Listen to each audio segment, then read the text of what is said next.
I just want to say welcome to everybody. My name is Tony Pickerville. I'm a partner here at Crosspower. I also work out of our São Paulo office, but I'd like to come up here and help host these events. We are a proud sponsor of the Chamber, and we love hosting these events.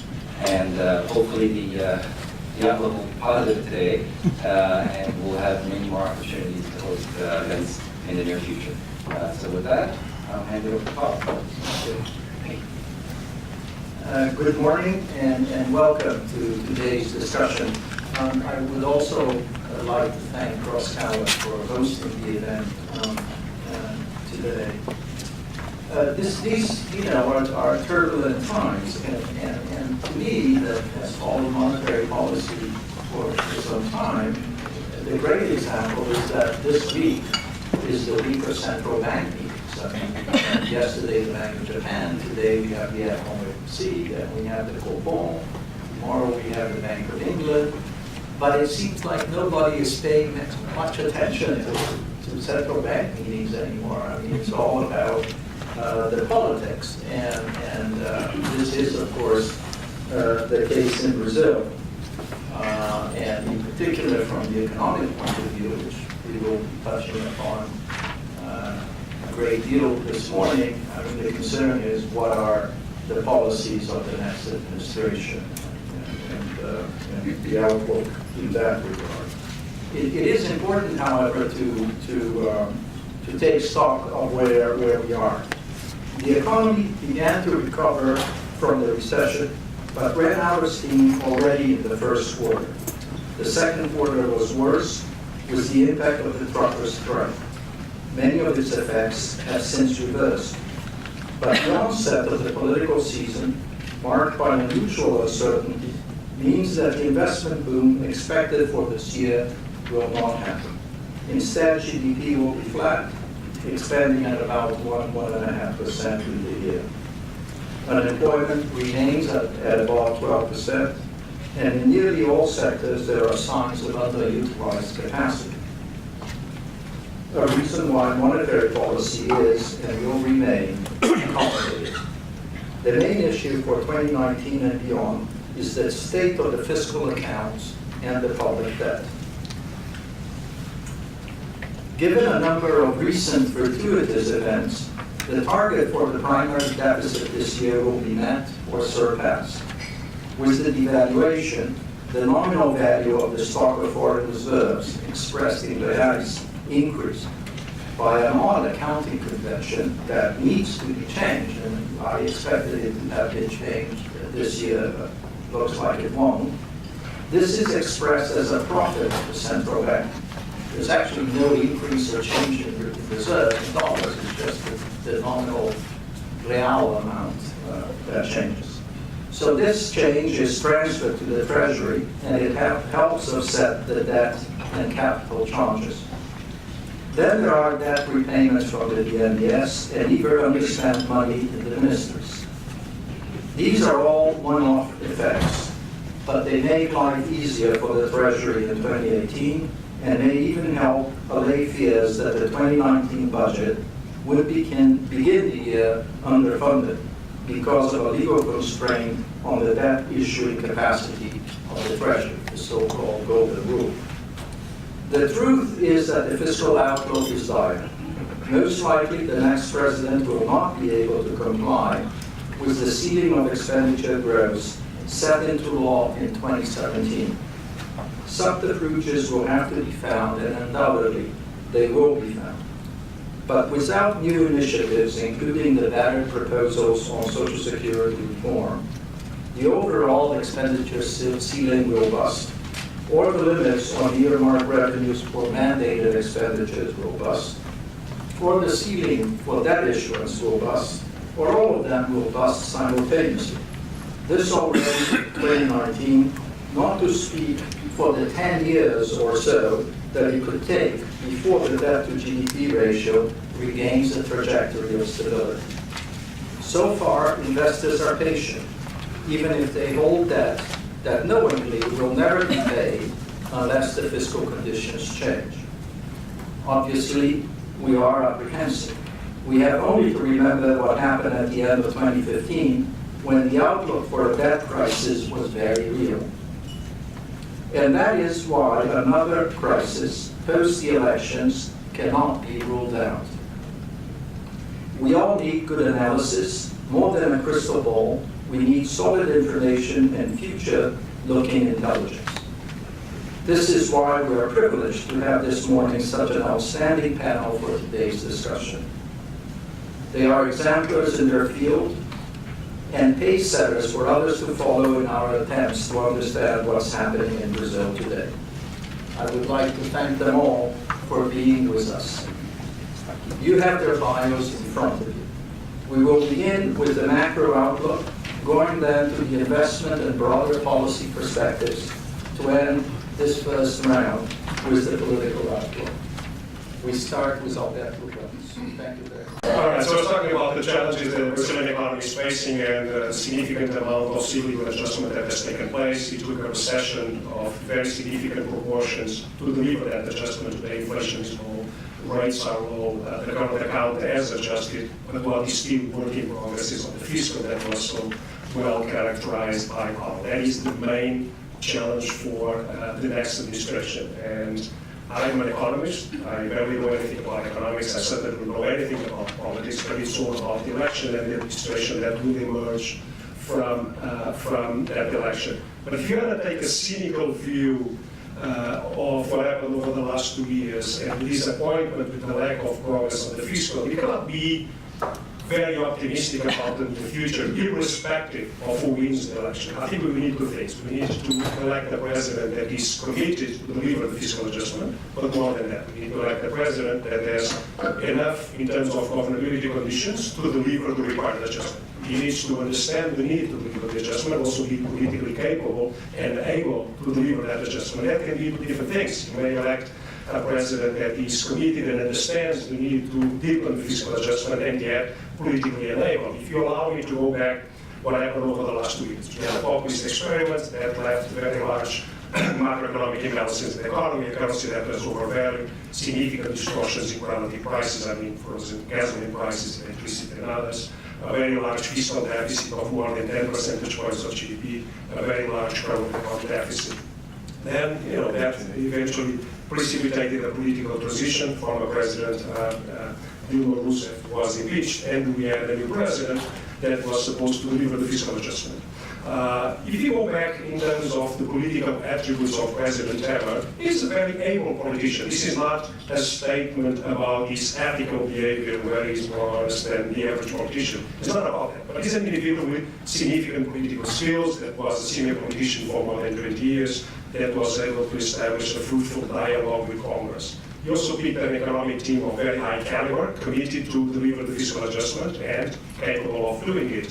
He also inherited a very large political support base in Congress, which basically is a set of political forces that facilitate the impeachment. But more than that, the macroeconomy was so ugly, with the unemployment reaching double digits, inflation in double digits, sentiment at record low levels, that was obvious for the average voter on the street to understand that was a need to change course, to validate the adjustment.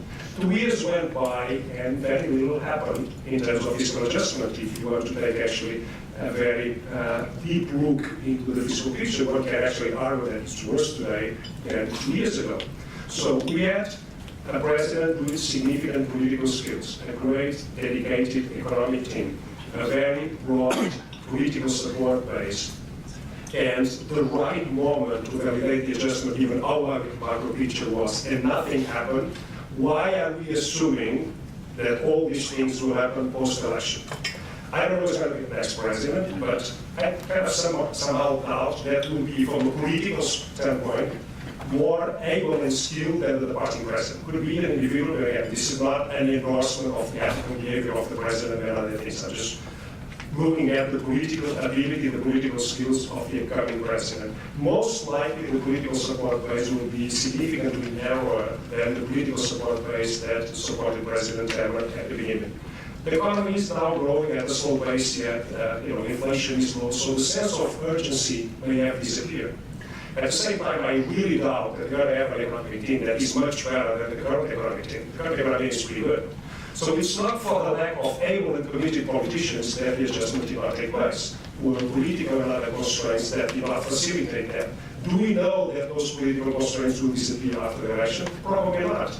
It's just not that Meirelles and Joaquim and other very talented politicians, they didn't deliver because they faced political and social constraints that did not allow these committed policymakers to deliver the adjustment. So it's to be seen. But what is in front of us is really serious. I think it's important to add some numbers to the context in order to realize what is the magnitude of the fiscal adjustment. We talk about this in rather abstract terms, but we can very well analyze where we are and where we need to be after the end of the fiscal adjustment. What is the current fiscal picture? We have a primary deficit that properly adjusted is running at minus 2 percentage points of GDP.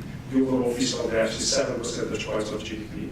We need to achieve a primary surplus, not a deficit, that stabilizes the debt dynamics. Gross public debt is 77% of GDP, one of the largest in emerging markets, and still climbing up. Whenever we reach the magical point of getting a primary surplus that stabilizes the debt, most likely debt to GDP will be between 80 and 90% of GDP, if not larger than that.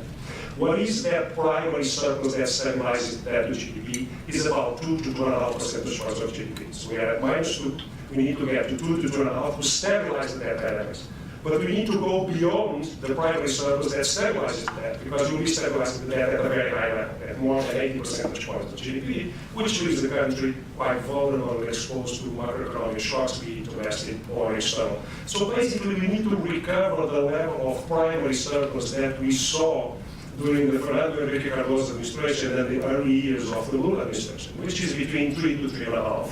It's high enough, it's slightly beyond the level that stabilizes the debt, that puts the debt to GDP on a declining trend, because if you have a lower debt, you regain the capacity to use fiscal policy counter-cyclically. You're not going to abolish business cycles, and the next time the economy contracts, you should be able to use monetary and fiscal policy to cushion demand and stimulate the economy. So the bottom line, we are at minus 2.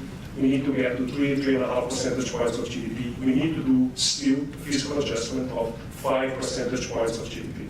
Even if Brazil were to be Switzerland, that's going to be quite difficult. So we're going to be talking about fiscal and fiscal adjustment, I'm afraid, for several years. This is nothing, even if you get the most committed president with significantly strong governability conditions, this cannot be delivered overnight.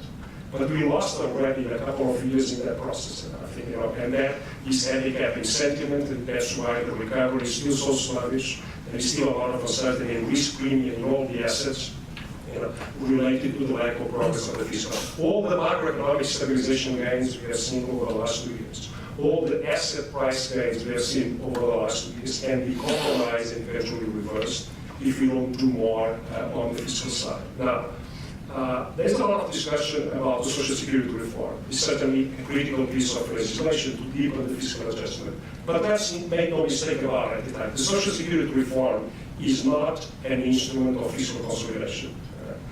You need to do, it's just the precondition to be able to talk about a process of fiscal consolidation within an environment of macroeconomic stability. If you don't do the Social Security reform, there is no such a thing as a fiscal consolidation process and the macroeconomic stability. We'll be talking about a macroeconomic and financial crisis to deliver such an adjustment. Why am I saying that? If you go back to the original bill that was proposed at this time by Marcelo Caetano in the government, which is a great piece of legislation, very well thought out.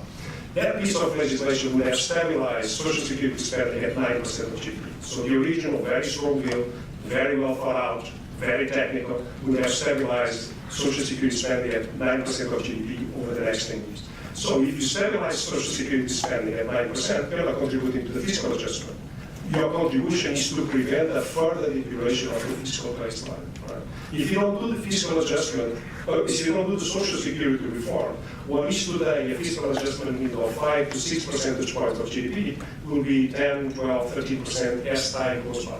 So you need to do a social security reform to stabilize the deficit, and then you need to think about spending and revenue measures to close that gap. To be proper in the analysis, once the economy recovers and the slack in the economy is exhausted and the economy reaches a steady state growth rate, let's say 2.5% of GDP, I think that the stronger performance of the economy will lead to revenue rise. So those 5 percentage points, maybe 1.5 to 2 will be just extra revenue related to the recovery in the business cycle. But yeah, the 3 percentage points, you either need to raise taxes, which is unfortunate because the tax bill in Brazil is already quite high, or cut spending. And I'm not sure society at large is yet ready to validate that type of adjustment. If something, the truckers' strike that took place in May was a little bit of a wake-up call, was highly disruptive to daily life and yet very popular. And the reason it was popular is that there is still some underlying demand for populist measures like freezing gasoline prices and maintaining a very large public sector with a large number of inefficient state-owned companies. So in a way, Congress is kind of doing the beat of the voters. The voters are not out there still utterly convinced that we need to do a social security reform or we need to retrench the presence of the government in the public sector. And again, I'm not a politician, I'm not a psychologist, I'm an economist, I don't know what's going to happen in the election. The outlook is still very, very uncertain. I'm sure Greece will have great insights into that process. But my broader point is whoever gets elected will face a very, very significant and immediate challenge on the fiscal. And I'm not sure we're there in terms of society and the political balance, being ready to understand the severity of the problem and what we're taking place. Just a quick comment to finish.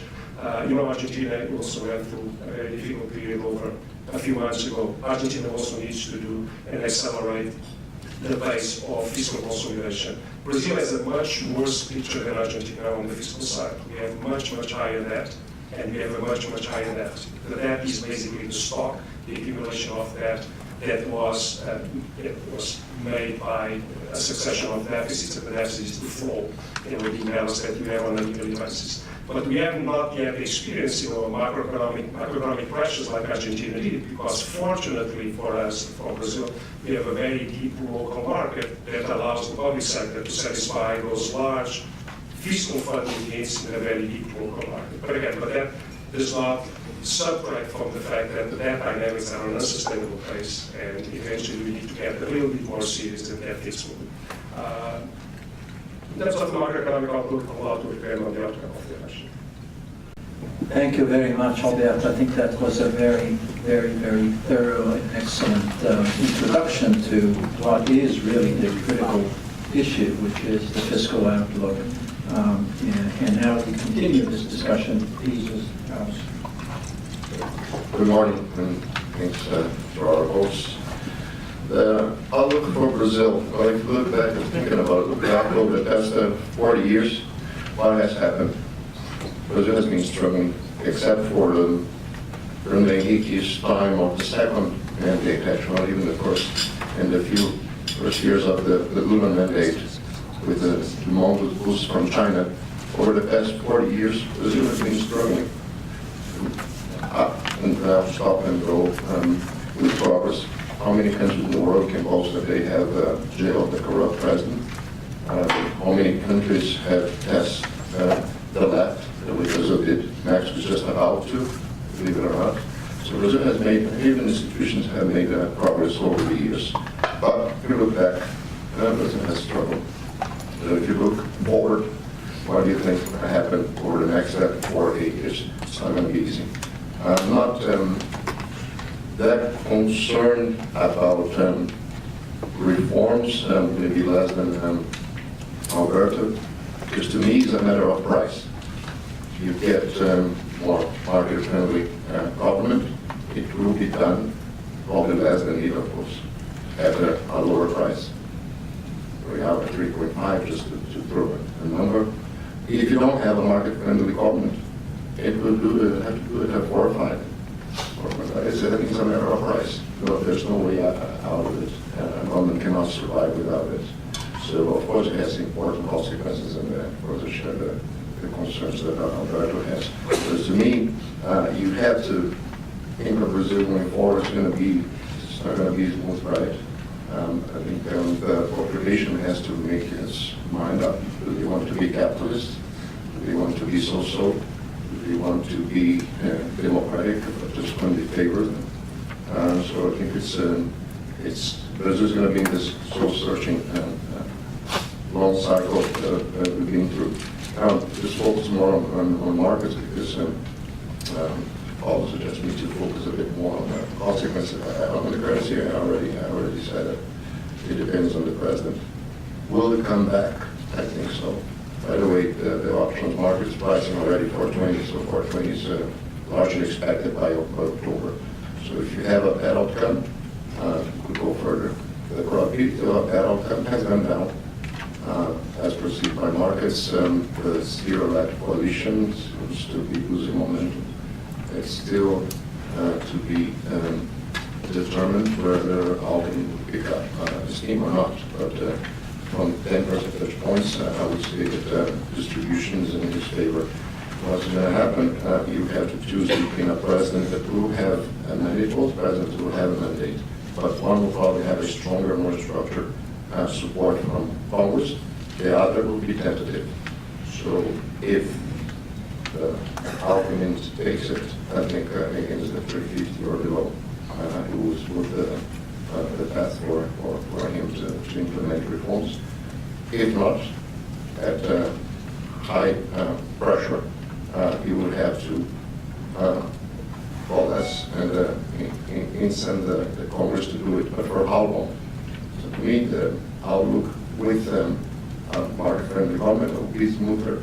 With the other one, I think we still have some primary surplus, but for how long? For how long will Congress allow him to do that? Our president doesn't have a party structure, we don't have a very structured coalition. So credit markets, many of you may have exposure to credit markets. There's not much to default on. Brazil doesn't have credit. If you take intercompany loans, Brazil has a small external debt in net terms. But you don't expect GM Brazil to default on GM US, right? You don't expect all the nations to default on each other. So in terms of external debt, that's not the problem is the stock, the domestic debt.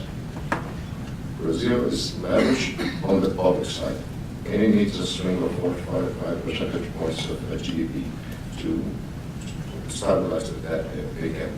In the first few years of the next government, probably with some reforms, you can get a cyclical boost that will bring that close to stability for some time. And then you need to do this. Enormous fiscal adjustment has never taken place without inflation right away and without the big boost from China. So it's going to be very difficult. The issue I have with current government and using this as a benchmark for what's happening is that it was able to pass reforms, but on the fiscal, as Alberto was saying, they have been talking. Everyone was in Brazil was very excited, especially in the financial community, because of the quality of the team. But it's not sufficient to be in the right direction. You have to move. If you're in the right direction, you don't move. But it's only in the wrong direction. I say that because on the Social Security reform, 80%, a round number, of the problem is in the public sector that affects 20% of the constituents. Why go with this phenomenal reform that affects 100% and gets the problem structure without a government that has the legitimacy to do it, when you could have solved maybe 3/4 of the problem with 1/4 of the effort? That was a strategy you have to think back and say, why? So it didn't work. The other thing that you have to have in mind is that in terms of special programs, in terms of loopholes, it amounts to over 3 points of GDP, and it has ballooned over the past decade. So there are many low-hanging fruits for the fiscal adjustment to take place. I can see that everyone says, oh, it's impossible to do it. It's impossible whenever that happens every day. It's impossible if you don't want to do it. You just balloon the special programs, 800 social programs, you don't need 800 social programs.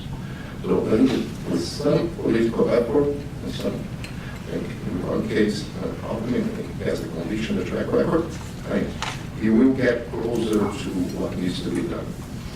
And the other one, If not, he will have to, the cost and the pressure from the market he will get on as close. But I think Brazil will continue to move as it has over the past 4 decades. It's up and down, it's up and go. Growth rates, it's hard to expect anything above 2.5 on a consistent basis. Inflation, I think it's reasonable to assume that it's going to be below 5. They're in the worst case scenario. We have a home meeting, and FX has been much less of an issue for inflation in Brazil. The BNDES, countering the central bank, is decades. That's not an issue. The public sector credit is growing much less, actually contracting versus the private sector. That's what you need for a central bank to become effective. That was a major reform. I think what the damage to monetary policy that the BNDES can do. The real rates can be lower. Facilitate the stability of the stabilization of the debt. So I think it's not just in the inflation will be under control. External accounts, as I said, Brazil is a net creditor. It's surviving at the argument, good for another couple of decades. On the fiscal, yes, I decided I don't want to repeat. So to me, there's another country where we currently that has the most fiscal problem, but and a totally unsustainable domestic debt. But it funds itself as an currency, and everyone wants the dollar. Brazil doesn't have this luxury. So the issue for the question for me over the next year is whether we will settle, and especially during elections. As I said, we can do reforms, lower BRL, or a much higher BRL. I think we'll see over the next 6 to 12 months. Thank you very much, Joseph. That's a very sobering assessment, and I think quite correctly pointing to the danger on the effects side and the cyclical effect of that. Let me just make a point that's important, that for those of us that has been following all these crises for so many years, as Drauzio noted, because Brazil is now a net external creditor, the feedback loop between the devaluation and the external debt that caused the crisis in the past is now no longer there, so that's a positive element. There are 2 messages really that we take from where we were at the beginning of the year in terms of the outlook of Brazil. And the first one is that we are at a point that we have the end of high growth expectations for Brazil. And the second message is the end of market optimism. That came about very clearly. And then the two themes that underlie all of this is all that we have mentioned, and that's election uncertainty and fiscal uncertainty. So we should touch on all of these. And I think the best way to think about it is to think about what we can say about those things. So start about talking about market considerations, a few observations here. I think we've seen an unrelenting, really, financial volatility in the recent months. It's been triggered by a lot of global issues, Fed hikes, global monetary policy, as well as trade disputes or trade issues. But it has also been fueled by local issues. I said the 2 themes of fiscal uncertainty and political and election uncertainty. And the point here to make is that Brazil's, not just the deep local markets that Alberto was mentioning, but also the fact that Brazil's external accounts are very healthy was really the saving grace to put Brazil in a better situation, to prevent a more difficult situation here. I think that was very important. The second point regarding markets, I think the indication we are having is that the market reaction to different candidates will be very different indeed. And that points to the fact that the election uncertainty is very large, given that we have a very wide open election so far.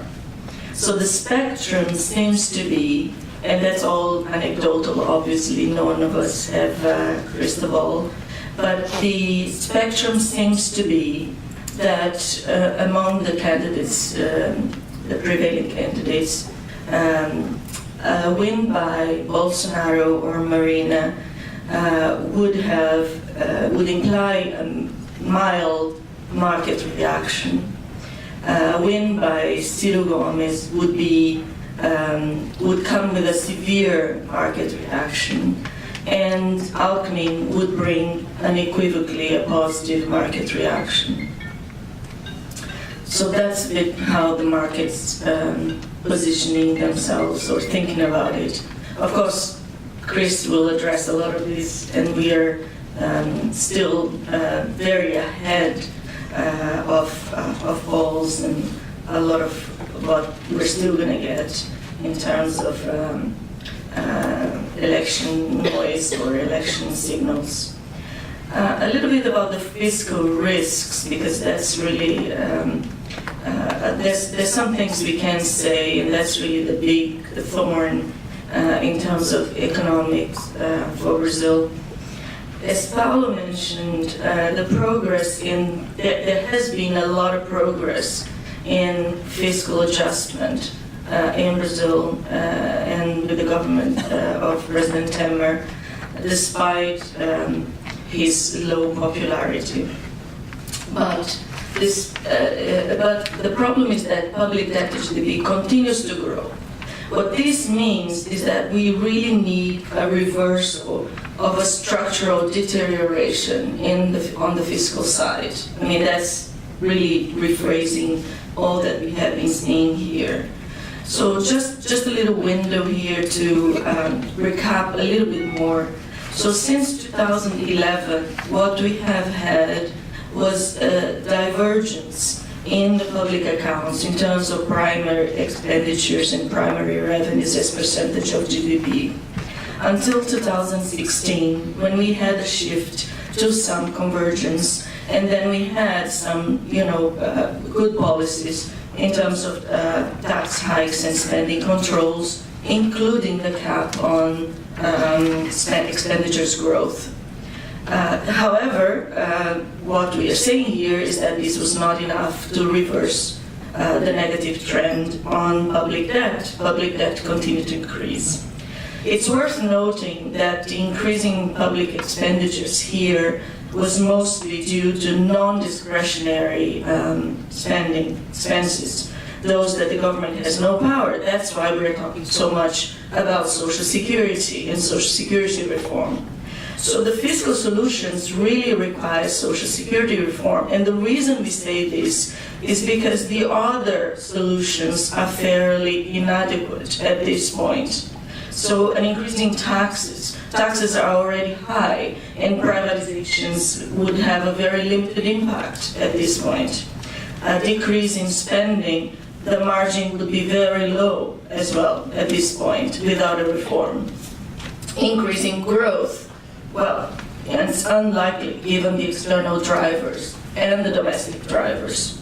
And an increasing inflation, well, that would be very effective and but very dangerous, as we know. So the things that we can say about the fiscal risks for next year is that if we don't get an ambitious Social Security reform, I think it's very unlikely a scenario of inaction. I think we are quite likely to get some form of Social Security reform. Because otherwise, what this would do is that it puts at risk growth and the low level of historic interest rates.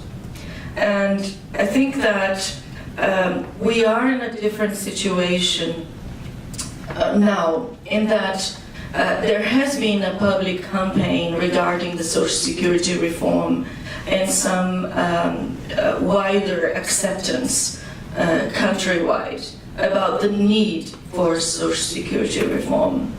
So that makes it easier for the political class to embrace it. So the second thing I think is important to say here, or what we know, is that expansionary measures that could come about or be talked about are more noise than damage at this point, because what we know is in place is a strong framework for fiscal institutional restraints, plus we also have a situation of discipline in terms of crime of responsibility. And I think that's important to say, this new element of crime of responsibility. And I just mentioned very quickly, this institutional framework I mentioned refers to these tough expenditure ceiling, as well as a very active court, auditing courts, and the TCU, for those with the acronym in English, as well as the fiscal responsibility law, so those three elements. And the crime of responsibility comes about because we're just coming from a legacy of an impeachment on fiscal grounds. And so that's very important. That means an expansion must be backed by an increase in taxes and possibly needed to be authorized by Congress. So it's not so easy to just talk about noise or an increase in expenditures. So I think those things on the fiscal are very important. And I also think that it's feasible to be able to meet the cap on the spending cap and the primary fiscal deficit next year. Just a quick note on election uncertainty here. I think it's important to remember that this is not a coup in the name of democracy. The most dangerous candidate here would be Ciro Gomes, because his cabinet seems to be Ciro number 1, Ciro number 2, Ciro number 3. He's a man that knows it all, and so that's more of an authoritarian type of government rather than a democracy. And as I said, this is still fairly wide open. So in conclusion, I think we are looking for a more just society and a democratic president. I think that it's important to realize, as my US economic colleagues remember and always recall, the US economy, as well as the Brazilian economy, are economies that are continental size and relatively closed economies, and away from supply chains as well. So these economies, in the context of what we are living right now, do have an advantage. And corporates in these economies have lived through several business cycles and several political situations, and they have been there. You know that. So I think in terms of investment, we're still pretty sanguine about the situation in Brazil and very watchful. I mean, this is not to disregard. We are in a very serious structural point where action really needs to be taken. I'll stop here. Thank you, Claudia. I think that was a very important message. Let me make a plug-in. The Chamber is going to start in September to have a series of video conferences with the main political advisors of the candidates, and we're very fortunate and thank Ted and Marcy for helping organize this. One of the notable aspects of this is that all of them that I know support Social Security reform and support the fiscal adjustment. So in terms of the, at least in terms of the economic advisors to the candidates, there seems to be some unanimity in the need to plow through with these adjustments. Of course, the proof will be in the doing, but that, as Claudia noted, I think there is some understanding, much greater understanding today, and constraints as well about what has to be done. And speaking of this, of taking a bit of a more structural view and a longer term view, we're very fortunate to have with us today José Guilherme Almeida Reis, who has been part of government, is now the Brazil Executive Director at the IDB, and has long worked on the more structural political policy side of Brazil. José Guilherme, please. And thank you to the Chamber and to Crosscover for hosting us. It's a pleasure to be here. Paulo and I have been friends for a long time. Thanks to this, he suggested to talk about the medium term, which of course is much more comfortable given the level of uncertainty that we're going through in Brazil. But Paulo, if I may, given what I heard from my predecessors, I wanted to also talk a little bit about how I see the current scenario. And I will take a slightly different view. I mean, I will try to inject very moderately a little bit of reduce, let's say, the pessimism. And if my goal is really to marginally achieve some goals here of first recognizing that despite the very dire challenge of the situation, I think we have made progress. I mean, the discussion about the identification of the main challenge for Brazil is a reality. I mean, in the last 2 years, the government has put in place a lot of actions, policy actions to deal with the fiscal problem on one side and the issue of long-term growth on the other side, the business environment, all the difficulties that prevent Brazil from increasing productivity and growth. So Alberto and I used to have heated debates somewhat 18 years ago. In the second Fernando Henrique administration, I was in government, he was at the IMF, but we were then discussing if the primary surplus would be 3.1 or 3.2 of GDP. But now we are back to heated debate because, quite frankly, I don't agree that nothing has been done. I mean, I think that a lot actually was done in recent years. And I start by saying that on the fiscal side, this administration passed a constitutional amendment creating the spending cap, which can be, it is not right now, but can be an important anchor for our fiscal framework, combined with, of course, with other measures.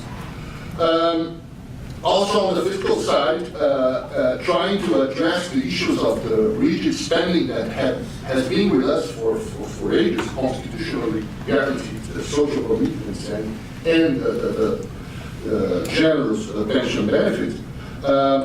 The government also adopted some other measures that were, in a way, partially accomplished. I mean, on the revenue side, the reduction in payroll tax exemptions, and even operating below the line, as we like to say, and we used to talk when we were discussing these things.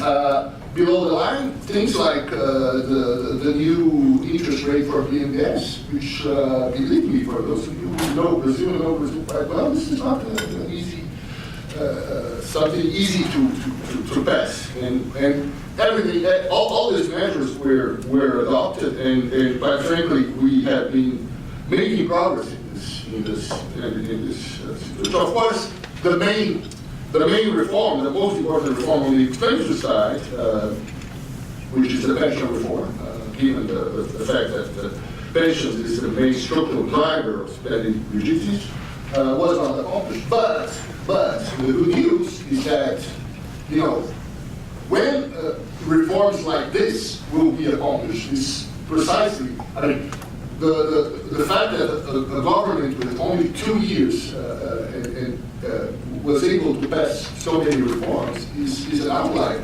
What one would expect in a political cycle, normal political cycle, is precisely to see a new president elected with a new Congress to pass this reform. So we are now in a position to discuss and pass this reform. Of course, it's definitely nothing easy. It's definitely difficult. The discussion so far show this. Brazil has been trying to pass reforms on the pension system since 1998. If some of you remember, in 1998 there was a vote to change the private sector pension system, and that brought defeated by one vote. But anyway, this is the chance for us to resume this discussion and really make progress in this area. And anyone who looks cautiously at what the panorama on the pension side agree that Brazil will probably go through several pension reforms, not one, not a big one, but several.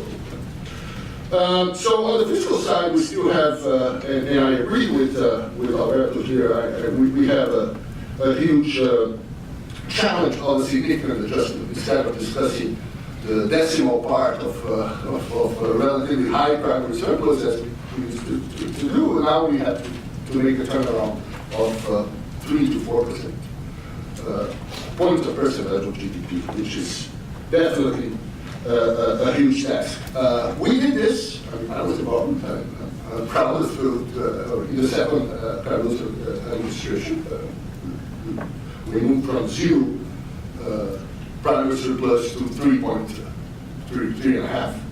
But I have to admit, most of it was through the revenue side. So the challenge now is to do it on the expenditure side, something that Brazil has been avoiding. So yeah, it's a huge challenge, but we have the conditions to do it with the new administration, and different from the note that was circulated ahead of this meeting. I think that actually, I may be wrong, but what I see today is many candidates actually recognizing that the fiscal problem is a problem and that it needs to be addressed. And this goes from candidates that are more center-left to the candidates on the right. So I think that there is a change in this situation. We are very far from it, but at least we have some conditions to implement the change. And I think that a pension reform that stabilizes the pension benefits, the growth of the pension benefits, combined with the spending cap and some other measures on the expenditure side, can actually be a fiscal anchor, an anchor that can at least allow Brazil to go through some of the main challenges and start to face some other challenges. And I think that one important point that was discussed here is that what also helped a lot is, quite frankly, a pristine administration on the monetary and balance of payment side. Brazil has been doing a lot of progress in this area, and quite frankly, I see Professor Fiscal and others here, so I hesitate to say this, but from my studies of crisis and sudden stop types of crisis, what the literature suggests is that the main elements are fiscal balance, and here Brazil has very low marks with all the reasons. But the others are international reserves. We have tons of them. Current account balance. We are on the surplus side, and the dollarization of the economy or the debt leak. And quite frankly, we did a lot of good work, and this was not only this administration, but has been done throughout several administrations. So I think that from this point of view, we also have time, and don't take me wrong, we don't have infinite time, but we have some time for the elections, for the democratic process to kick in and help us address the real challenges. And then we will have the medium-term challenge that Paul was referring to, which, and here I think it's really complicated, which is the productivity challenge.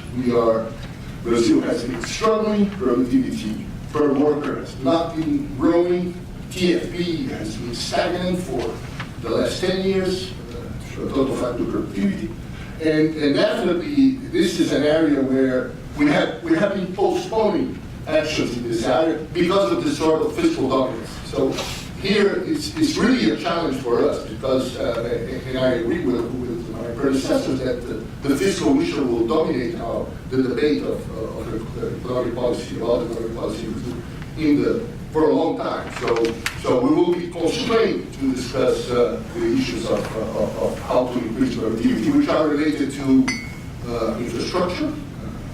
Infrastructure, as we know, is the first. I mean, roads don't go on strike. No, this is like roads are the first one to work. The first spending which is cut during a fiscal consolidation process. Or in Brazil, you should say roads are not in the Constitution, unlike everything else. So this is why you get this. And so infrastructure, we have a tremendous demand there. We have been discussing how, and Brazil has been doing a lot of trying to bring private sector participation, but this is definitely not easy, but at least something has been done. And there are some other issues like trade liberalization and other measures that are required that in the long run for us to resume sustained growth and sustain growth at a level of say 4 or 5% per year. So this is our challenges, which are, as I said, I agree that they are huge, but I have a slightly more positive view about our chances to overcome that. Thank you very much, Jose. That was a very well put observation and analysis on the overall outlook. We couldn't really discuss what's going on and the near-term outlook without focusing on the political side. And we are very fortunate to have Chris Garman with us today. He always brings an element of analytical base to the political discussion, which is extraordinarily welcome, particularly today. So please, Chris. I'll probably have two main messages. The first is, when we look at the outlook for the presidential election, it's a message of caution. If we heard here on the panel that the markets are going to react differentially according to the candidates, we can have an adjustment of 3.5 with the alchemy or a market rally, maybe kind of a market downturn if we get some on the left, like Steve with the PT, and maybe somewhere in between with Marina Silva and Bolsonaro. I think that our best rest in this middle ground. Right? And looking at what we're seeing in the polls, what voters are demanding, we do think that these middle ground candidates look to have a better profile aligned with what we're seeing in the polls. And the recent kind of market optimism over the prospects of Geraldo Alckmin winning this election, going to the second round because of him locking up the support from the large bloc of centrist parties, we think is a bit overstated. So that's kind of number one, and I'll walk you through that. But number two, when looking at the post-election environment, here I would probably be a bit more in line with Jose Guilherme or even Claudia, which is I am of the view that the politics of delivering pension reform is getting easier and not getting more difficult. We've seen this in many different cases. Many times it's the failure of a government that sets up the success of the next. There's greater socialization amongst political and economic elites. And I think that the government found the script to sell the reform. So let me unpack that. I think that's good news. Obviously, whether we will get a deep reform or a shallow reform will depend on the profile of the president. And so I'm a little bit more bearish on first, which means that I think what's at stake is not whether we will get a fiscal adjustment, but just the quality and depth of that. And of course, that has tremendous repercussions for a series of kind of macro variables. So let me just unpack both. But I think that the first and foremost is just to set the stage from a political point of view, is that, and I always hammer this point at the beginning of talks like this, which is, listen, we have to appreciate that what we're looking at in kind of the demand of what voters are saying, and kind of what we're seeing publicly being polled, is that we're seeing a level of disenchantment in Brazil, which is atypical. And in fact, it is similar to what we're seeing in many other countries. Right? We've gone through a tremendous, at least the cycle of 2016 elections in the US and Europe, and all the pundits were surprised by the anger of lower middle class voters. Right? That generated Trump, that generated Brexit, that led to the weakening of Angela Merkel, the Italian elections. And if we measure the levels of disenchantment in Latin America and Brazil specifically, they are as high or higher than what we've seen in the cycle of elections in developed economies. Right? I think that one data point here, I would just reference you to the Leads of Public Affairs. They do a global public opinion survey in 2016, trying to measure this anger against the political establishment. They ask questions like, do traditional parties and politicians care about people like me, right? They don't care about people like me, and 69% in Brazil agree with that statement, very similar to the US. To fix this country, we need a strong leader willing to break the rules when necessary. 48% agree in Brazil, 40% in the US. Confidence in political parties and media at very, very low levels across the board. So you look at this data and you say, wow, okay. So levels of distrust in Brazil look to be on par with what we saw in the European and the US elections, right? Then you can look at that data and say, well, that was made in November 2016. That was at the height of the economic crisis. Since then, we've been in a slight recovery, right? So maybe from then until now, optimism has increased at the margin. Right? Well, we went back to the field, asked the exact same questions, and look what we found. The opposite. Traditional parties and politicians don't care about people like me. Those who agree went from 69 to 86. To fix Brazil, we need a strong leader willing to break the rules when necessary. Went from 48 to 75. The mass media is more interested in making money and telling the truth, 84%. And when you ask the question, I trust information from the social media, what's up in social media, more than I do from the traditional media. We have 59% agreeing with that statement. That is a national face-to-face poll. Right? So what we're seeing in Brazil is levels of disenchantment, not only against the political leaders, right, but also against the media itself. What's the sentiment that best describes the future towards the country? The sum of revolt and disgust is 87%, and no sign of improvement. And when you ask, what's the qualities that you want of your next president, this is new. Having a clean past, fighting corruption at the top of the demands. Right? When you look at in previous Brazilian presidential elections, usually corruption was not a tier 1 issue. It was about jobs, employment, and quality of services like health and security. Right? So I think the point is that we are in a bit of a different cycle here. The levels of disenchantment are running deep by international comparative standards. We think it has to do with the phenomena of a deeply frustrated middle class, in which it arose during the commodity boom. They want new and better services. They're not only frustrated over that getting those services, but for the first time, we're seeing voters link corruption with the poor quality of public services. Right? And so what that means to us is that when we handicap this election, we look at the candidates that are more aligned with his demand profile. And this is a problem for Geraldo Alckmin. Geraldo Alckmin is seen as a traditional politician.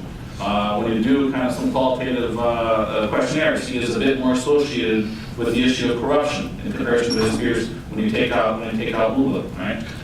He begins with a level of rejection, which is as high as that of Bolsonaro, right? He is more known than Bolsonaro, right? So he is a well-known candidate, not aligned necessarily with the demand profile of what voters are asking for. So then the question boils down, okay, so he got a whole bunch of television time, the support of the Centrão. He's there at around 7 to 10 percentage points in the polls, right?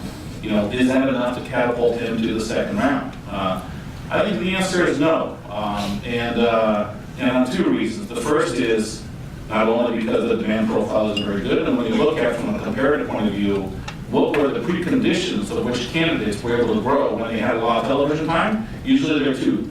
Either they begun the campaign not very well known, and so you introduce yourself to the electorate and you rise on name recognition. He doesn't have that as much. He's better known than some of his peers, right? So that impact is smaller, and you're aligned with the demand profile, right? We saw that when he got Roosevelt in 1994, shot up in the polls, blown Real on TV time. We saw that even with José in 2002, not very well known. He grew 7 points, right? But he wasn't really aligned with the demand profile. We saw that with Astyanagas in 2014, not well known, right? And even those that had a better demand profile with less TV time, they grew more. Lula 2002, even by the end of 2010. So Alckmin is better known and doesn't have a good profile. To me, that means that the impact of the television time probably won't be as large. Second, this is a short campaign. It's 45 days rather than 90 days. He has 1 month to be able to overcome this gap, right? 1 month. That's not a lot of time. He has ample television time. And in a context where social media is playing a larger role in terms of how voters get their information. More than 50% of Brazilian electors use social media actively. And the second problem he has is that, from our perspective, for him to get to the second round, he probably has to bring down Jair Bolsonaro, right? Because the argument that you can grow on the undecided votes is a tough one. You look at the undecided votes right now, 1/3 of them were ex-Lula supporters. Not a great electorate to be able to get votes from. And the rest of the 2/3, they're probably the segment of the electorate that is more prone not to show up to vote in the first place. The rate of abstention blanket no vote in the last election was 29%. Right? So when you have 33% undecided to say I don't support anyone, at least a chunk of those are probably also going to abstain. In fact, the rate of abstention may very well be higher this election than it was in the previous. So the notion that you can grow and get to the second round on the undecided, I think, is a false premise. So that really means that the pathway for us, number one. Number two, who is going to grow the most on the undecided? It's not Alckmin, it's the PT. Because when the PT candidate puts his candidate on the field and it has the support of Lula, right? Our estimates are that whoever that is will go from 2 to 15 probably over the course of September, right? And by the way, even though Lula can't do public advertising and be recorded in jail, from what we heard from the PT party leadership, he's already pre-recorded his support to all four potential presidential candidates in the PT. So before he was incarcerated, he said, Jacques Wagner, this is my candidate supported. This is my candidate supported. Felicia Hoffman, she is the one that, and Patus Ananias, they did 4 separate recordings that can be used in the television time in the month of September, right? And in the context where Lula has 35% support, the PT party identification is at 19, right? I think it is a decent bet to think that any PT candidate can go from 2 to 15%, right? So in the context where the PT is rising, and by the way, who gets rolled over when the PT rises? It's Ciro Gomes, right? Because his base is heavily concentrated in the so I think Ciro was very, very vulnerable, right? And so really it rests on the ability of bringing down Bolsonaro. And the problem is that Bolsonaro has a pretty loyal base of support. So in other words, our tentative, let's say, a conditional probability is that Bolsonaro makes it to the second round and probably against the PT. Right?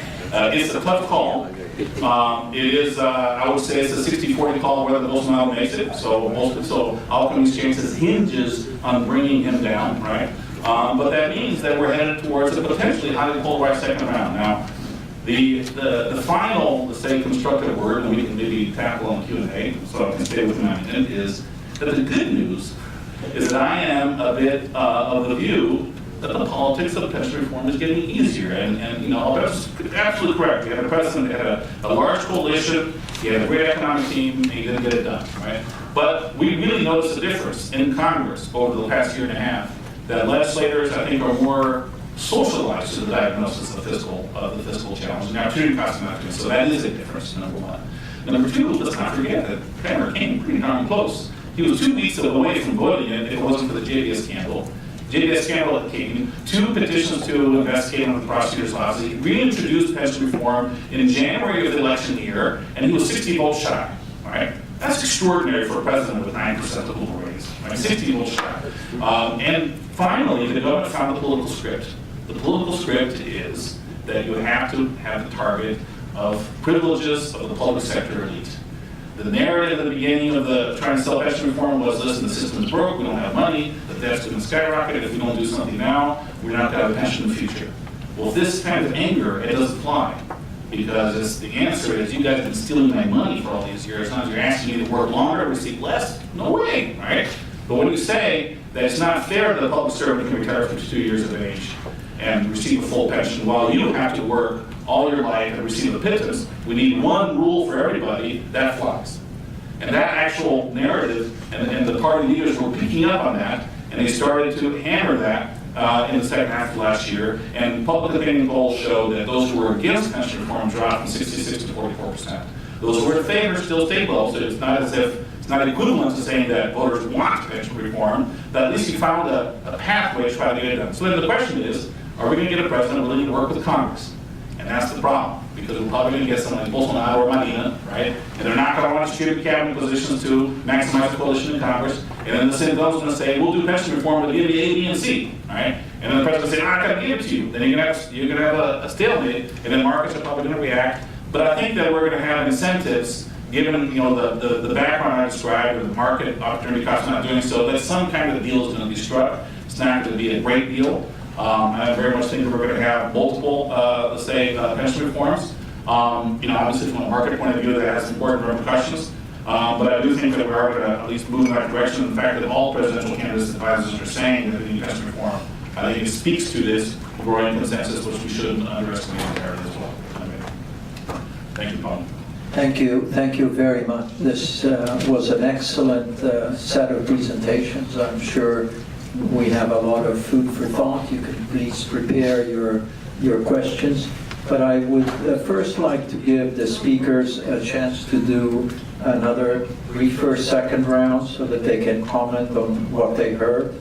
And a question I have for Alberto, and particularly Drauzio and Claudia, is, after all what you've heard, I mean, are investors stupid? I mean, if you really think that the debt is not going to be paid, or that it has so many difficulties in its probability of being paid, what keeps it there? I mean, at a certain point, it comes to a tipping point. So anyway, but just make any comments you wish to, and please keep your comments brief. Thank you. Thank you, Paul, on your question in terms of what is the market expecting and pricing in terms of asset prices. Basically, we are in a no man's land. We know that if we get progress on reforms on the fiscal end, the market is happy with the electoral outcome. I think everything will correctly from rates to the currency to equities. The opposite also holds true. If we see an hesitation of the next president or unable to move the fiscal needle, I think we're going to see a reality for we're going to see a downturn in the economy, a correction in equity prices, more premium in low interest rates. So we are basically on no man's land. This is not going to stay where it is. It's contingent on the election outcome. Just if you allow me a couple of observations about the insights that were put forward by the panelists. One is related to social security reform, and there seems to be some broad consensus on the need to address. I totally agree that the government finally found the right track from a communication standpoint to sell the social security reform, not necessarily as what it did in terms of fiscal consolidation, but it is the case as well. But as a way to reduce entrenched privileges in the public sector and others, rather than an instrument to deliver the fiscal. And that has resonated a lot more in focus and probably reduce the rejection to that. But in terms of the overall social dynamics, and the numbers that Chris presented are already quite striking. And the fact that it was alluded by some of my colleagues that Brazil has a lot of reserves, there's very low external debt, and therefore we have some time to do it. All that is true. Let me start with the Social Security reform. It is true that Temer was really close to approve the Social Security reform, but what Social Security reform was actually close to approve? He was light years away from approving the Social Security reform that he originally proposed, which is what the country needs. He kept on walking backwards until he found the political support. The last version of the bill at the committee level, he had already compromised about 40 to 50% of the original fiscal dividend of the bill. And it was about just to compromise a little bit more, and we would have half a step forward. And the view in the market is that, okay, this is just work in progress. They will do whatever is possible. It's a transition government, locally amended. The next administration will complete the journey and propose a second generation of Social Security reforms. There was actually no appetite for Social Security reform that did. What's in front of us is probably we're going to have the half step. Probably whoever gets elected realizes that something needs to be done on the Social Security front, and it will be a version, I suspect, relatively close to the version that was being discussed at the committee level, meaning that, I don't know when, 2, 3, 4, 5 years from now, we'll still be talking about the fiscal, we'll still be talking about the Social Security reform. The second generation may or may not be done by the upcoming administration. The other one, it is true that Brazil has a low level of external debt, there's a lot of reserves. I've said many times in a facetious way that Brazil has too many reserves for its own good. Gives you a fake sense of comfort, just because we have all those reserves which erodes a little bit the propagation mechanism from external shocks. There's a certain sense of complexity. The analogy that I like is like the son of a rich father that he's drinking every night, does not have a job, he's keeping bad company, but the father has money. And the father has a lot of reserves, so what's the problem? There is a problem. As an economist, I like to think about opportunity costs. And if these reforms are to be done, if you have less reserves and the sense that you are a lot more vulnerable than you expressed, maybe that we have already advanced on some of these pending issues that, by the way, they are not here. Say you have mentioned that 18 years ago we had interesting discussions about the need to elevate the primary service between 3 to 3.5% of GDP. Guess what? It's still a relevant discussion. I don't think they were into discussions that are actually quite friendly and warm, as I recall. I worked after that with Argentina entirely. Those were friendly and warm discussions, I can tell you about. So either way, if this economy is growing at 1%, but it could be growing at 4%, the opportunity cost of a $2 trillion economy is $60 billion. $60 billion are close to 250 billion reais, which is about 6 balls of millions that we are throwing out the window every single year. Right? So if you have less reserves, probably a bit more vulnerable, and advance the middle on that, I think would be probably in a much better place. Final comment on also progress on the fiscal side during this administration, sort of the spending ceiling. But the spending ceiling is going to be so binding that I have my own doubts that it will survive. It's going to be life very, very difficult for the incoming administration. The ceiling does not survive unless we find a way to reduce the upward drift on Social Security spending and many other items in the budget. Because otherwise, I really doubt that romantic view that we have a ceiling, we can spend more, and group legislators that are on the oval table and said, you know what, there's a budget constraint, we cannot spend more, where do we cut? I think the discussion would be more, we have a problem, we have a ceiling, we can spend more, what exactly can we take away from the ceiling, or can we do to erode the value of the ceiling to spend more? Traditionally, that's the way those things have been arbitraged within the political system. So to be said, I'm not destructively pessimistic, but I think the challenges are quite important, and listening to Chris' political outlook, I think there's still significant reasons for us to be concerned about the next few years. Continental, as Claudia was saying, is one of the largest democracies in the world, the largest economies. There are several types of investors, so that affects real investments. So first of all, I think that's why they are there. They have left in large sizes though, over the past few years. We've seen tens of billions of dollars out of Brazil, and it continues. So there has been investment, but first, Continental is large. Also, as I started my presentation, I said that the past 40 years, Brazil has been very rocky, but with a positive trend. It was said about the US that they always make the right decision after trying all the others. Brazil eventually makes the right decision after trying many bad ones. So we'll continue to do so. Looking back with this positive trend, it turns out that the local debt has paid handsomely. Very rocky, but Brazil pays high interest rates.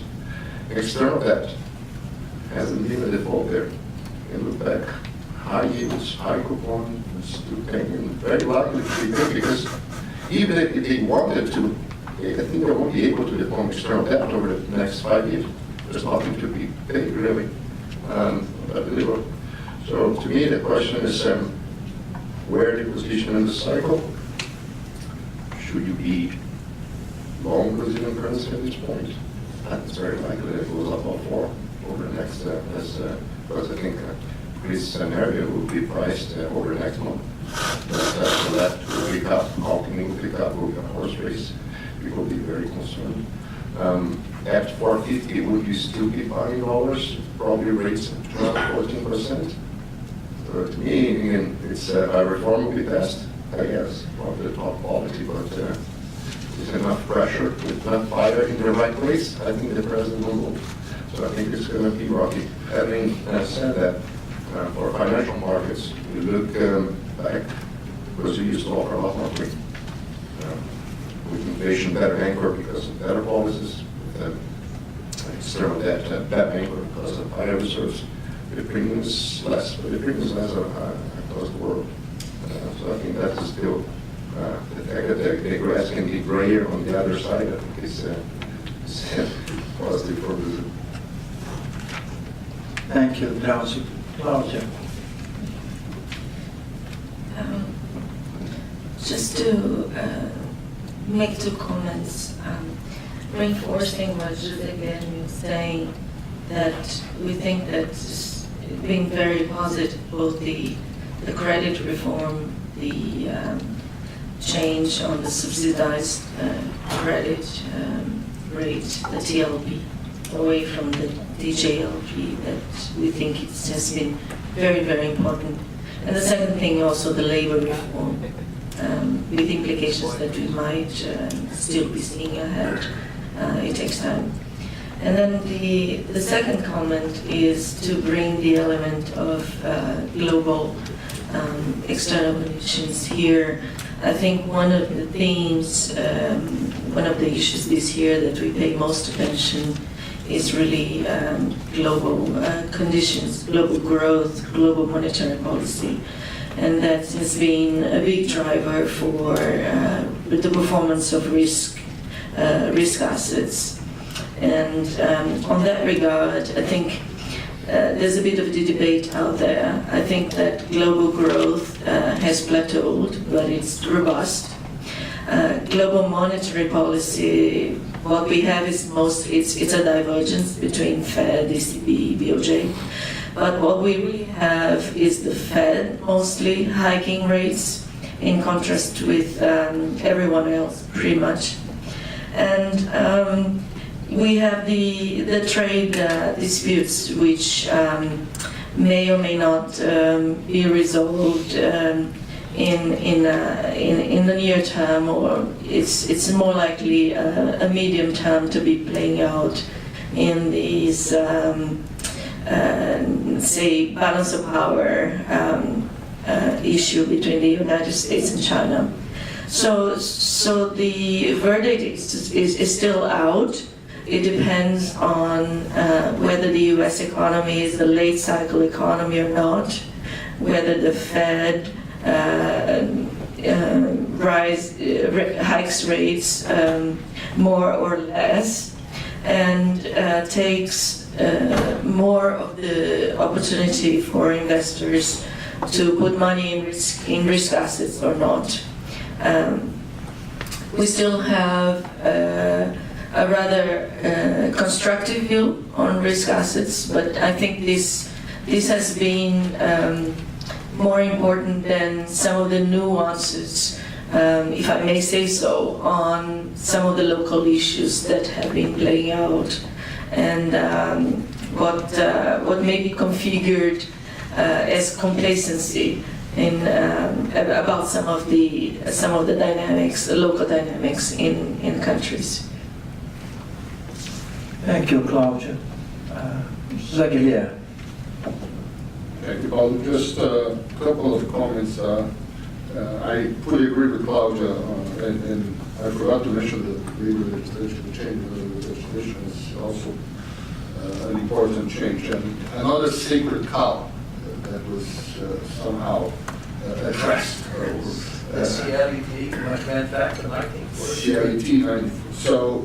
So from this point of view, I think that we shouldn't underestimate, and I agree with Christopher on a more or a less pessimistic view on the potential for implementing reforms.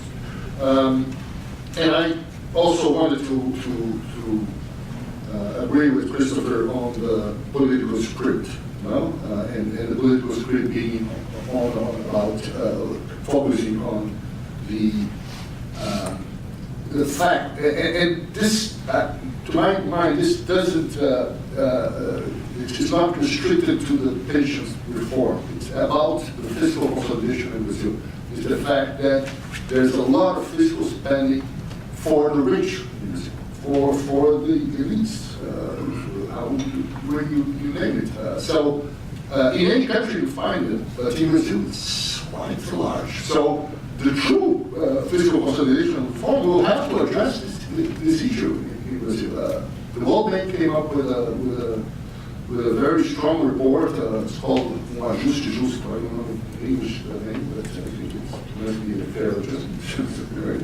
But it comes up with 8% of 8 points of percentage of potential of GDP, of potential fiscal savings if you address some of these issues. I mean, only if you look only at tax expenditures, you go up to 4 points of GDP. So, of course, there are things like simples and other stuff that probably it's going to be difficult to change, but there are some opportunities. I make no mistake, I'm not saying that there are low-hanging fruit that we passed that stage, but there are possibilities, and quite frankly, we will have to confront with this reality.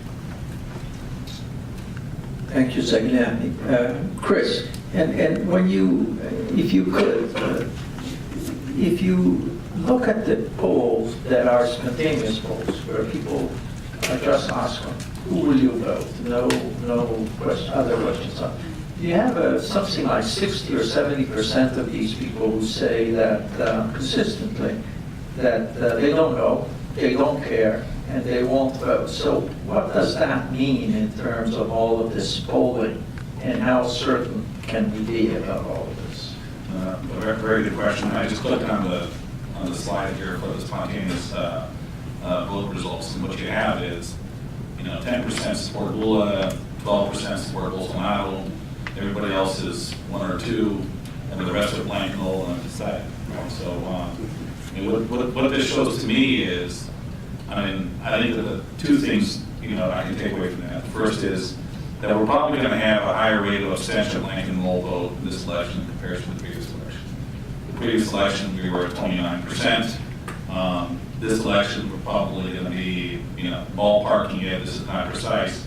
I wouldn't be surprised that we're between 35 and 40, right? Given the levels of disenchantment that we're seeing. So if that's the case, then you got to look at the candidates who have a more loyal and mobilized base of support who are likely to turn out to vote on the day of the election. They would have a relative advantage, right? So when I look at Ciro Gomes, or I look at the Bolsonaro, who's at 12 in spontaneous support, and you take out 35% of the electorate that's not going to vote, and you assume those 12 vote, that's close to 18 to 19, right? Are valid votes, right? So that's an important advantage, right? And when you look at the PT as having 20% of the electorate identifying themselves as the PT, and presume that they could be potentially a bit more mobilized, they also have an advantage. In other words, you got to think about the current polls in a context where the rate of abstention like votes may be larger, and you got to handicap the aided vote ballot lists accordingly, right? So ultimately, I think that this kind of levels of disenchantment, to my mind, ends up favoring Bolsonaro and favoring the PT, and it makes it a little bit harder for Alckmin to grow on the undecided in a context where his base is not very consolidated, right? He's only got one, and he's got 1 month to do it, right? Is it possible? Yes, it is possible. Bolsonaro, he will be hammered in this campaign. Kid you not. You look at the Viva interview on Monday. The media is going to come out and talk to them. All his contradictions. It just seems as if his base is going to be somewhat immune to that. Will the undecided voters move towards Alckmin? He may be able to get a couple points there, right? But is he going to get more than the PT candidate, right? Where is he going to go? So it's going to go down to the wire, right? One final comment is, we're in an environment of deep disenchantment, and that's going to carry over to the next administration. So my bet is whoever wins is going to have a short honeymoon period. They're not going to have high levels of public opinion support, and the trajectory of decline of your approval ratings is probably going to be quicker than it has been in previous moments of resentful history. So ultimately, driving the fiscal reform is a phenomenon of the political class with their backs against the wall, kind of the opportunity cost of not doing so, mixed with you found the script, right? But I agree with Alberto. That's not my. I think some kind of reform is going to be. Is it going to be suboptimal? Yeah, probably. So then it's up to the economists and strategists on the table to figure out what are the repercussions of that. But it is. But we have to remember as well that when you look at the demands for voters, it's the demands for better healthcare, education, security. That's the demand for more spending. Right? So you are in a little bit of a predicament here. So you have to wrap up cuts in spending in a narrative that works with an angry electorate. Right? So you have to combat privileges. That's where maybe I think that the tax burden is going to fall on those weaker links. It's not a coincidence that the government proposed taxing the exclusive investment funds for the ultra rich, right? I mean, is it fair that if you're a Druidic person in Brazil or Pessoa Jurídica, you pay 15% tax rate rather than let's say the income tax rate of 27%? Maybe not, right? I mean, so these are the kind of things that you may have to put on the table for higher sources of revenue, right? So there will be a clear debate. It's going to be a mixture of higher taxes, some modest pension reform, and incremental fiscal adjustment, and it's not going to be pretty. Well, I think you touched a critical point in all of this. There is a lot of contradictions when you run these services. They have amazing numbers. What the average voter wants. I think they have one of them today. Yes, social security reform is needed. It's going to basically fight some of the privileges that are embedded in the system. Fiscal reform, fiscal consolidation is also needed. It's about the specifics. They want actually more spending, but a better service. I don't blame them. You pay an enormity in taxes, and what you get in return in terms of the provision of public goods, education, healthcare, and security falls well short of the amount of money contributed to the public sector. So if you ask them, so in favor of fiscal adjustment, of course I am. Social security, of course, it makes a lot of sense. Shall we raise taxes? No, maybe not there. Should we privatize some of the state-owned companies? I would say, no, maybe not. Should we cut some stipend on some of the social spending? So when you go into the nitty-gritty, the microeconomic, you think about the in abstract terms, can be fiscal discipline. Right?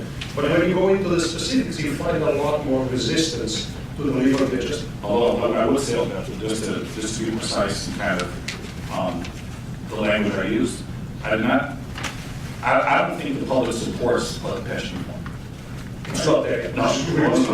No. They oppose pension reform, right? The only point I make is that by casting it in a narrative of selling it as a way of combating privileges, those who are opposed to it strongly drop from 66 to 44, but those who are in favor is still only at 20. So in other words, I think that you found a narrative to get away with it despite public resistance to it. Right, to get support. And not to pay as large of a price. But I think it would be analytically incorrect to say that the public supports pension reform. It doesn't. Reforms today is a bad word, right? The public does not support labor reform, right? That's why the left is promising to undo it, right? They do not support pension reform. and they want more spending. It goes back to your deeper point of very, very deep Yes, disenchantment. Excuse me, if you don't mind. I would like to, because we are running out of time, I would like to make sure we have rooms for Q&A. So we're opening the floor here, and if you have any questions, please raise your hand. Let's start over there, please. Great, thanks. If you could say who you are, I'm please. sorry, I was just about to. Rachel Scamba.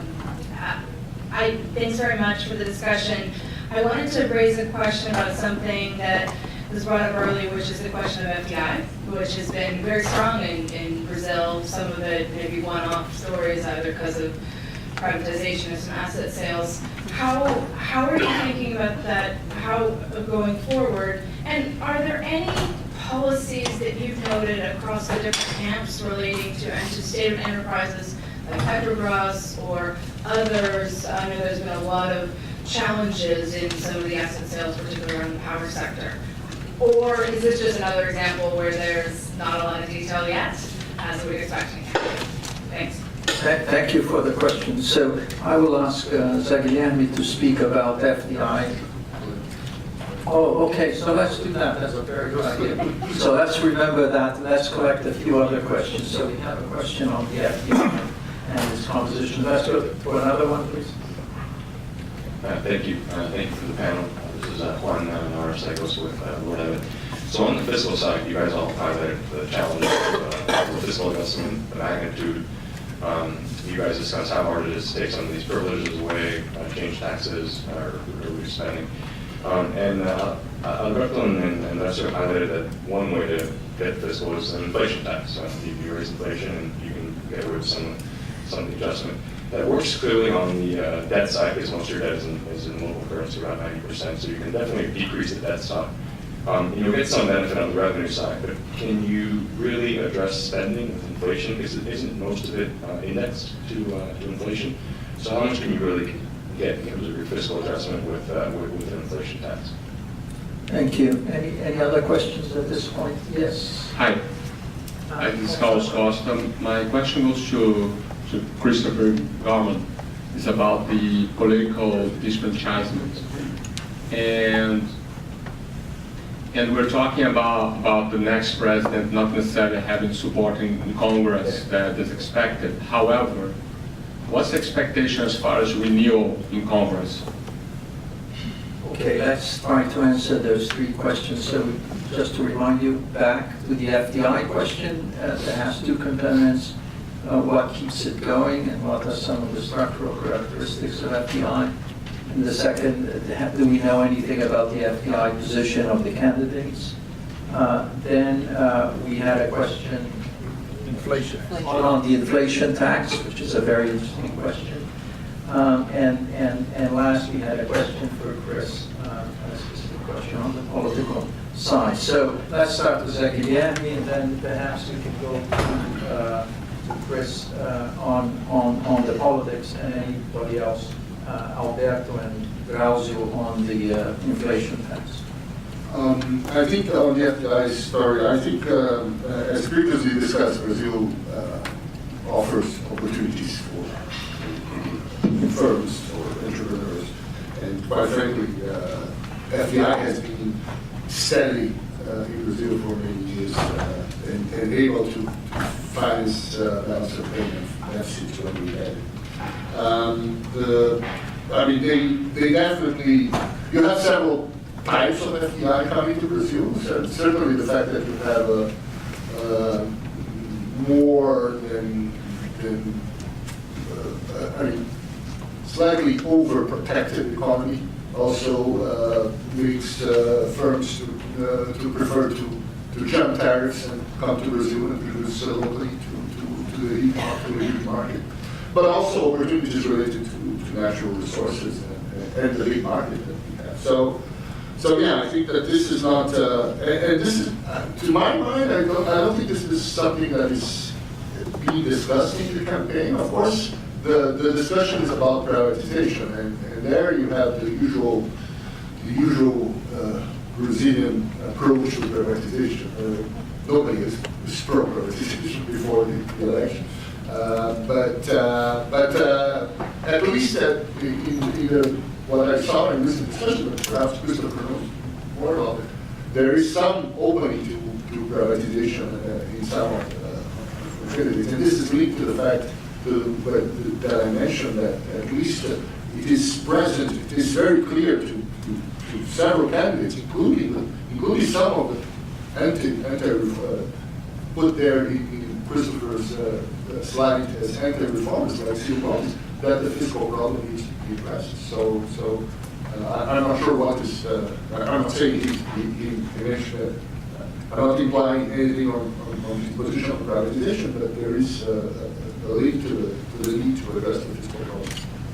Yeah, let me add on the FDI, I mean, not surprisingly, over the last 4 to 5 years, what has been striking is that there have been very few greenfield investments in Brazil. So most of the FDI have taken the form of mergers or acquisitions and very few actually new investment. Then the other component is that the bulk of the FDI, partly through privatization, but partly directly through acquisitions, has been by the Chinese.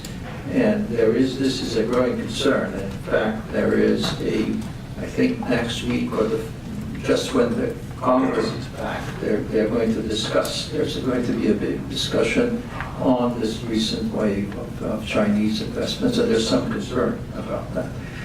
Let me first ask Alberto and Carlos to answer the question on the inflation tax, and then we'll leave the politics for last. And Claudia, if you have anything to add, please do. Just briefly on FDI, taking into account that Brazil is 20% of usable water, and that's in terms of agricultural land being expanded to, I think, it's a third. The Chinese need it, Chinese secure energy, as I said. Also, most of FDIs oftentimes change your ownership because it's more easily funded here, and then brought in to access the domestic market. So it can be a source of tens of billions of dollars for many years to come. On inflation, they cannot do it. They cannot inflate away. Over a third of the debt is linked to inflation to start with. And what's not linked is hypersensitive to inflation expectations. So the moment you see inflation, interest rates are going to hit 18. So you shoot yourself in the foot.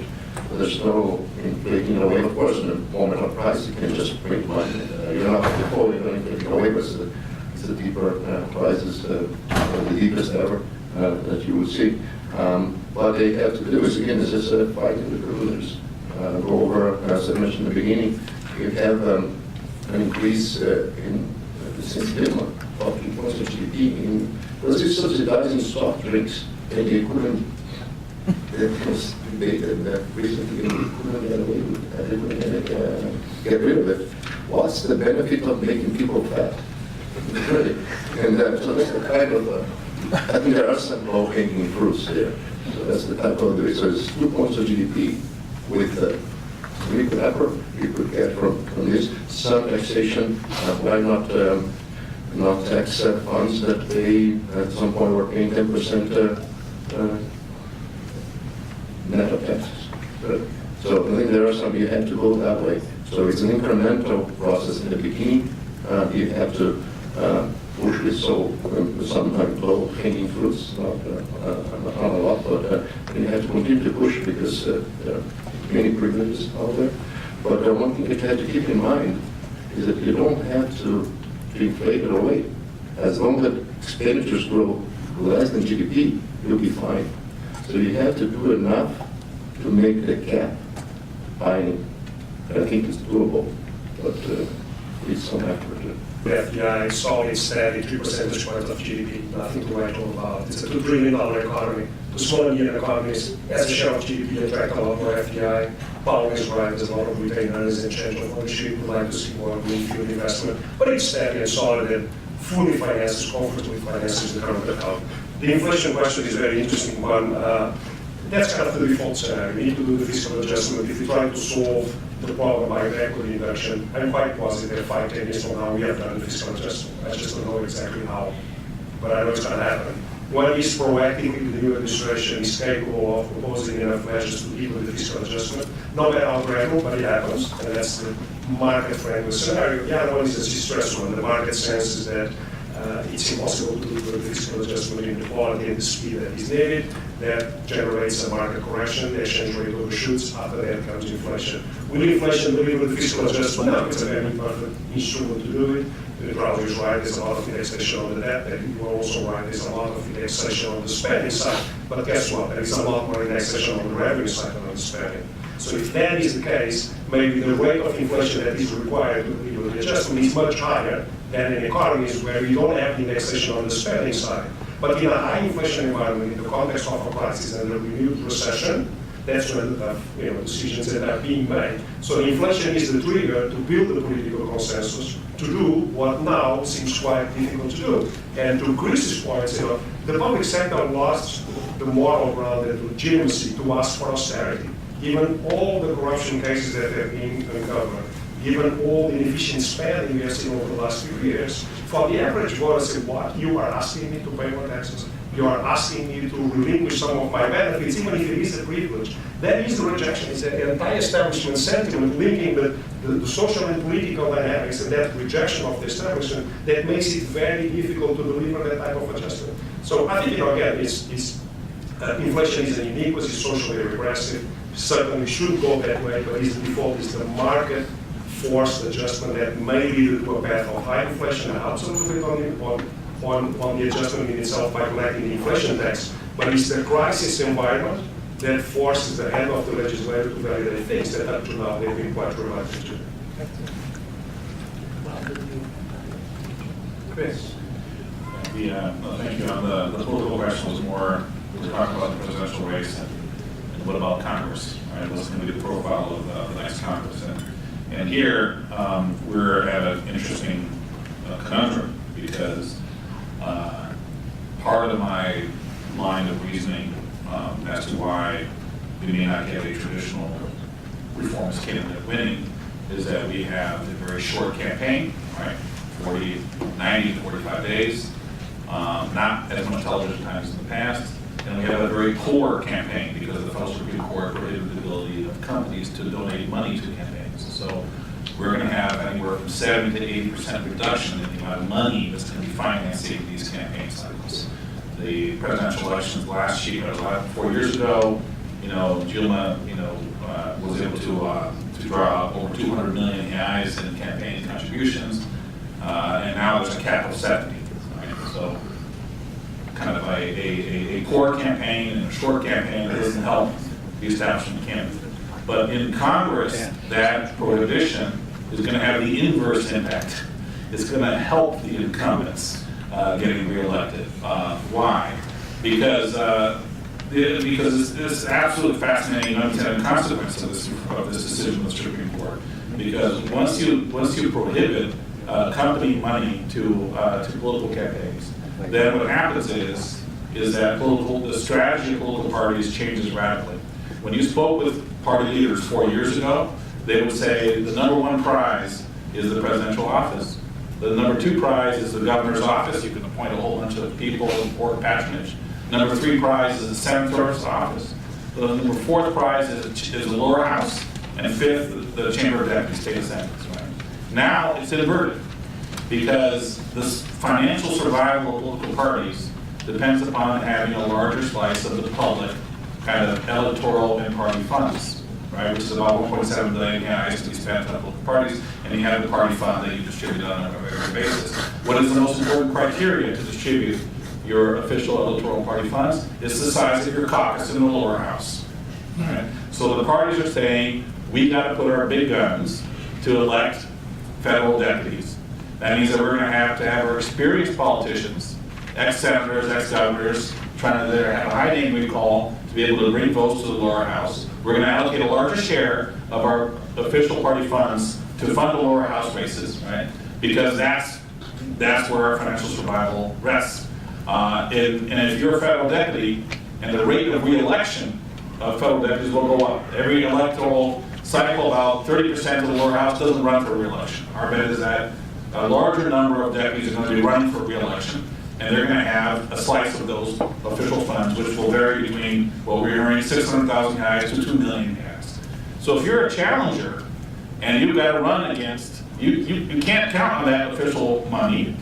You can't count on money from companies, right? You can only count on individual donations, which there's no tradition in Brazil for presidential elections is low. In other words, the disadvantages between the challengers and incumbents has just gotten bigger, right? So I think that this Congress, we're going to have one of the highest rates of re-election of incumbents that we've seen since the transition to democracy. And we're going to have a more experienced cadre of leadership in the lower house. For reforms is not necessarily bad because we're socialized over the need, and we got close under temper. The challenge is political because you're going to get establishment parties and politicians of the Centrão and whatnot negotiating potentially with the president, Bolsonaro or Marina, who are going to get elected on a campaign saying, I'm not going to play that game of stripping cabinet positions to maximize us support in Congress, right? So that's really, I think, that the nature of the challenge of a potential combination of an establishment Congress with an anti-establishment president, and then that's going to be the dynamic. And let's just look at where the Centrão was just a couple weeks ago. I mean, they were flirting with giving their support towards Ciro Gomes, right? Why were they flirting with Ciro Gomes on the populist left? Well, they were looking at Alckmin and saying, oh my God, he gave you a dud. Bolsonaro, we can't do business with him. Marina Silva, we can't do business with her, right? And Ciro Gomes is saying, I'll give you cabinet positions if you come.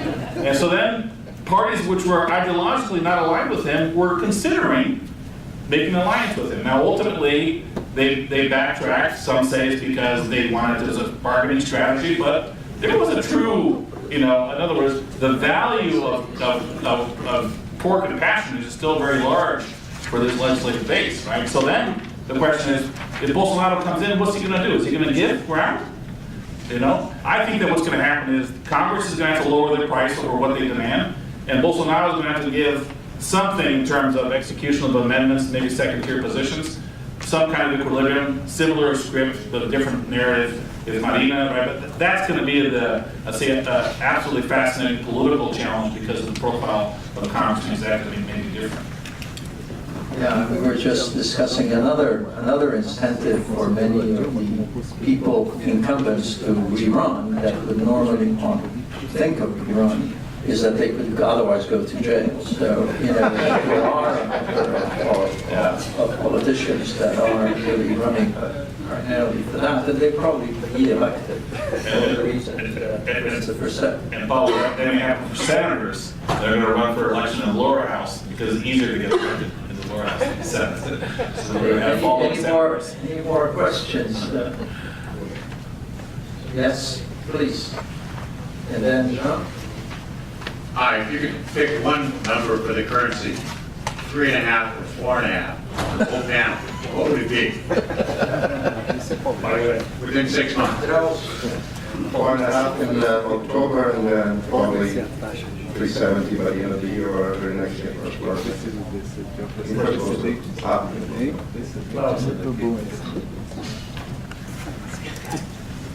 no problem.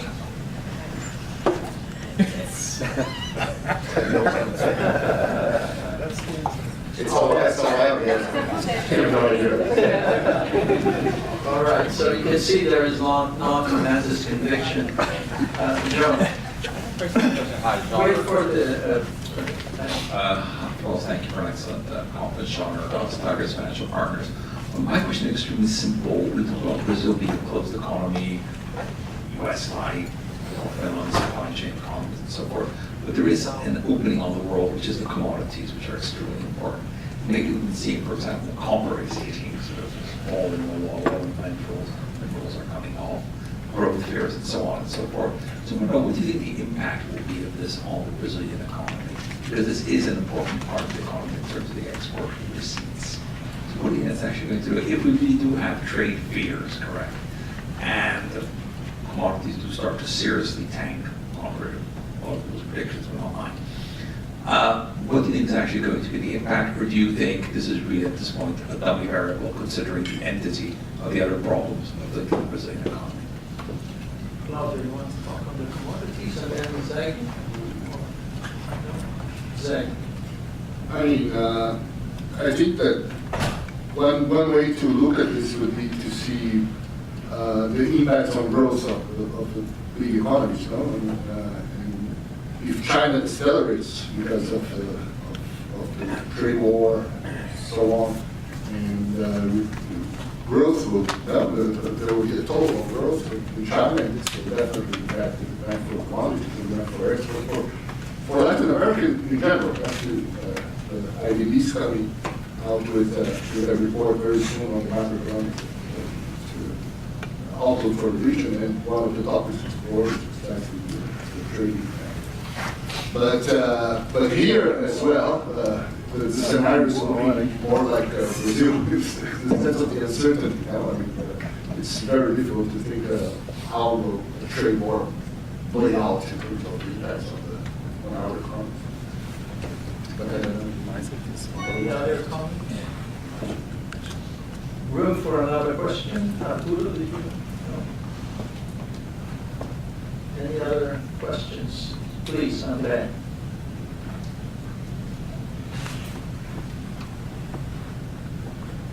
Hi, thanks everyone, it's been fascinating. So I have a question regarding the impact of the Lula campaign. I think so as the Workers' Party plan and the Superior Electoral Court does give them the due process that is expected for a candidacy and rejection of a candidacy.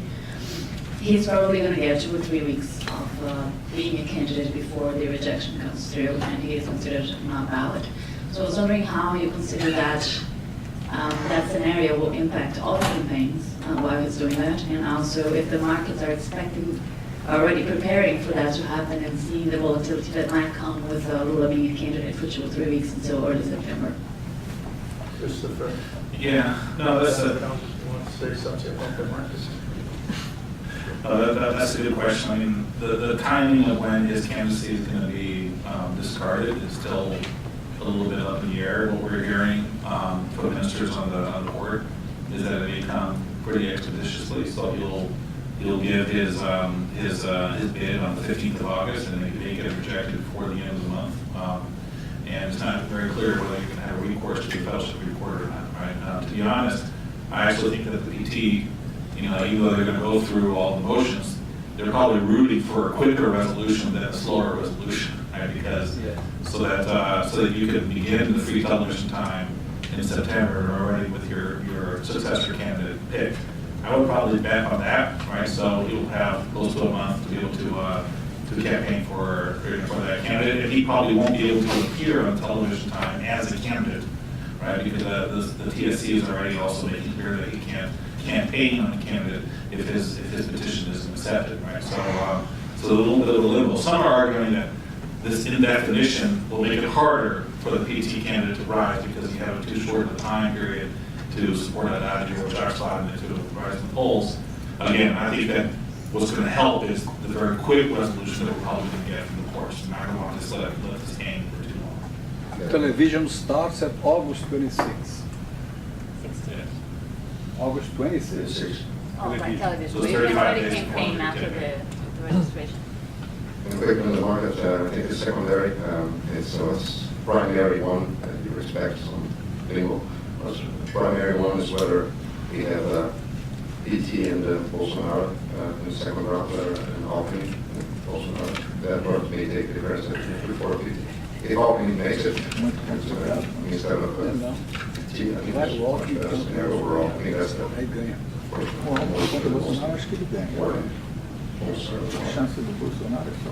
With this, I think we've run out of time. It's past 10:30. I would like to give a big round of applause to our panel.